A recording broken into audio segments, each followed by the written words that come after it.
All right, ladies and gentlemen, this is the first watch that I have purchased in maybe 4 or 5 years. Ever since I got the Batman, the B&R, I have had absolutely no desire whatsoever to purchase another watch. I basically got out of watches almost entirely. I enjoy the watches that I have, one of which is I'm wearing now, the Omega Seamaster Planet Ocean. This is the 45 millimeter, the original iteration. You can see while it's thick, it's not as thick as a hockey puck. But I saw this watch last year. It sold out really quickly. People seem to like it, and it's now back in stock. And I said, you know what?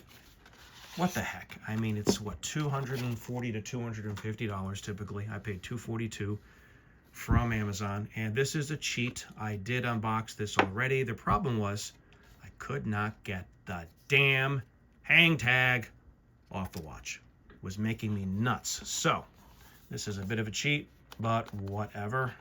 Let's try to get this sucker out of here. And so this is the Snoopy by Timex. And I have to say, I mean, it really is cool.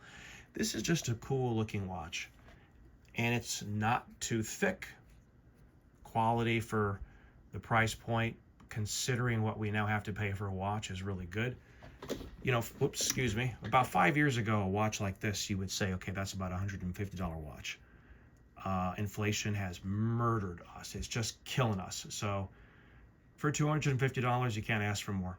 And so here you go, the first watch that I've purchased in many years, probably since late 2021.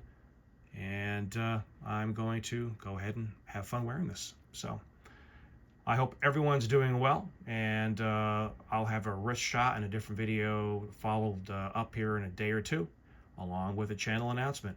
Thanks for watching.